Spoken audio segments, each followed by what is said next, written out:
এখন যদি ইলেকশন হয় বিএনপি থেকে হয়তো 3 জন প্রার্থী দাঁড়াবে। প্রত্যেকে যার যার দলের বাস্তবতায় সেই সুবিধাজনক দাবিটাই করছে। আওয়ামী লীগ যা বিএনপিও তাই না। বিএনপি কবিতা করলে পুরো মাঠ তাদের দখলে থাকে। বিএনপিরও ধরেন চ্যালেঞ্জ আছে, স্থানীয় সরকার যদি আগে হয়, আমি মনে করি আগে হইলে ভালো। কারণ হলো আপনার নির্বাচন কমিশনের যে শক্তি, প্রশাসনের যে শক্তি, নতুন ভোটার তালিকা হালনাগাদ করা, এগুলো সবটা এক জায়গায় করা কঠিন হবে। বাট যদি পার্ট বাই পার্ট নির্বাচন কমিশন এটা পরিচালনা করে স্থানীয় সরকার, তাহলে ভোটার তালিকা তৈরি হয়ে যাবে এবং কনসেন্ট্রেট করতে পারবে তার শক্তিগুলোকে এক জায়গায় মোবিলাইজ করে সেটাকে ফেয়ার করার জন্য, এবং এটা একটা লোকাল স্টেবিলিটি হয়তো তৈরি করবে। বাট এই জায়গায় বিএনপিরও চ্যালেঞ্জ আছে। বিএনপি যে কারণে এগ্রি করে না, হোয়াট আই আন্ডারস্ট্যান্ড, কারণ হলো এখন যদি ইলেকশন হয় বিএনপি থেকে হয়তো 3 জন প্রার্থী দাঁড়াবে।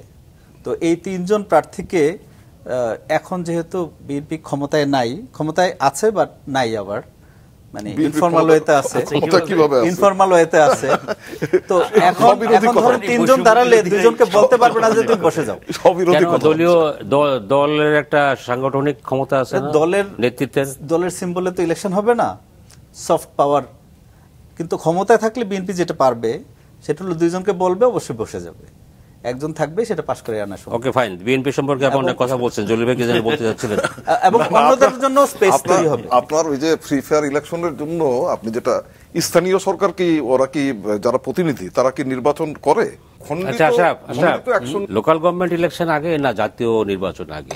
ভালো মন্দ বলতে গেলে অনেক কথা বলতে হবে। মোটা দাগে আমরা দেখছি বিএনপি এবং অনেকগুলো দল জাতীয় নির্বাচন আগে চায়, জামাত এবং কিছু দল, বিশেষ করে নতুন যারা দল করতে যাচ্ছে, তারা পরে চায়।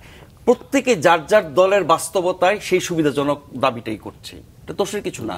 বিএনপির জন্য আগে হলে ভালো হয়, নতুন দলের জন্য পরে হলে ভালো হয়, এভাবেই তারা চাচ্ছে। সুবিধা মতো সুবিধা অসুবিধা তো অনেক। না না, আমি সুবিধা অসুবিধাটা বলি। এই বিতর্কটা তৈরি করার আমি তো কোনো যুক্তি খুঁজে পাচ্ছি না। এই কারণে যুক্তি আছে যে এটা একটা মহড়া হবে, আমরা দেখব কতটা ভালো করতে পারি, প্রশাসন কি করে। এই সরকার একটা অন্তর্বর্তীকালীন সরকার, তাই না? এই অন্তর্বর্তীকালীন সরকার তারা সুনির্দিষ্ট কিছু কাজ করে একটা জনগণের মতামতের ভিত্তিতে একটা মানে সংসদ সরকার প্রতিষ্ঠিত হবে। না না, এই সরকার তো সেটা মনে করে আনলাইক অন্যান্য অন্তর্বর্তীকালীন সরকারের মত না। এটা হচ্ছে তত্ত্বাবধায়ক সরকারের ম্যান্ডেট, সাংবিধানিকভাবে ছিল। এই সরকার ভিন্নভাবে আসছে, কোনো আইন কানুন সংবিধান অনুযায়ী না, জনমত এবং সবার সমর্থনে।